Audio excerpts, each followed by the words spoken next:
with biotech, with animation, with ESDM, with, of course, embedded systems, high-tech manufacturing, automotive, engineering, robotics, and the traditional IT.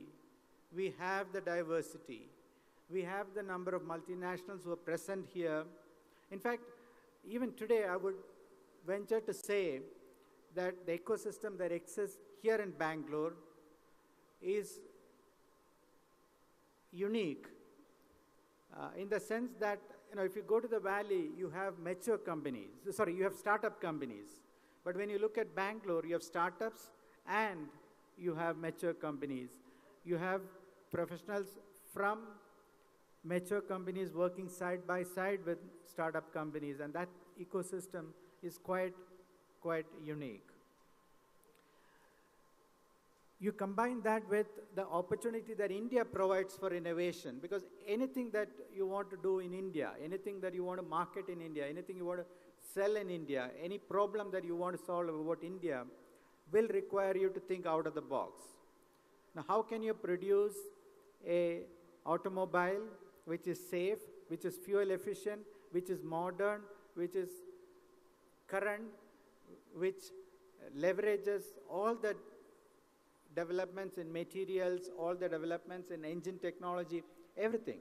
You cannot downsize an automobile and create a new version for India. You have to innovate, you have to reinvent, and you have to completely start from ground up. And that's what India provides in every aspect of our life. You've heard about GE creating an ECG machine here. GE has one of the largest research laboratories here in Bangalore. And that's what I believe India provides and Bangalore provides. And that's the reason why I believe that when you look at the next phase of innovation, the next phase of development in technology, Bangalore and Karnataka will have an important role to play. Just as Srivatsakrishna said, from IT capital to innovation capital, I would actually add IT capital, innovation capital, startup capital. We need the startup ecosystem, the startup vibrancy to make sure that we maintain the leadership that we have. Because startups take risks. They look at new technology. They look at new business models. They look at tomorrow's enterprise. And that's why startups are very, very important to create a vibrant environment for technology. And so we need to make sure that we look at IT capital, innovation capital, and startup capital together. Now, government has a key role to play. The Karnataka government has announced a new IT policy. I'm extremely glad that the government continues to support the industry. And this is very, very important. If you want to achieve the goals of 2020, this is extremely important for us to make sure that together, industry and government together, that we can continue to build on the leadership that we have built. In the last 20 years, the industry has gone beyond Bangalore. Infosys started its center in Bangalore in 1995. And today, we are present in Bangalore, Mysore, other than, of course, Bangalore. And of course, we are looking at North Karnataka also to start something in the near future. So the industry will continue to grow beyond Bangalore. But the opportunity again, when we look at beyond Bangalore, is to look at innovation and startup. How can we encourage colleges out there to create new businesses? How can we look at colleges to become incubation centers for new businesses? How can we leverage youth to be part of this revolution and maintain and sustain our leadership?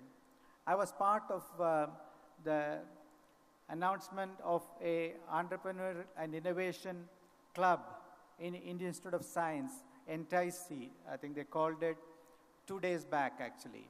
This is a student entrepreneurship initiative. They would support other students doing startups. They mentor them along with the alumni.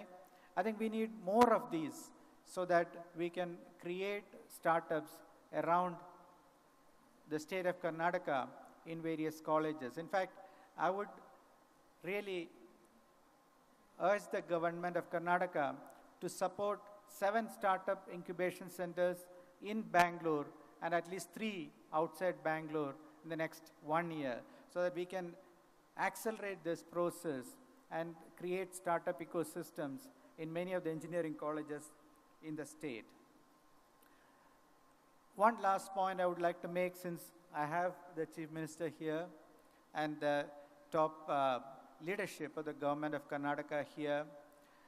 In Karnataka, in Bangalore especially, we need a large convention center, a modern convention center.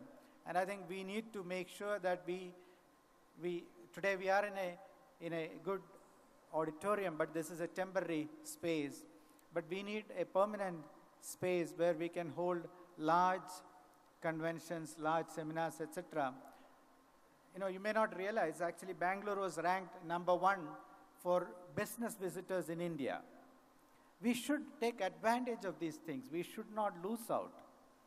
And one of the ways in which we can do this is to build a facility for convention and events like this to happen all through the year. And I look forward to actually working with the government on making the vision for 2020 a reality. Again, let me conclude by thanking Sri Krishna, the organizers, for inviting me to be part of this wonderful ceremony. Thank you all.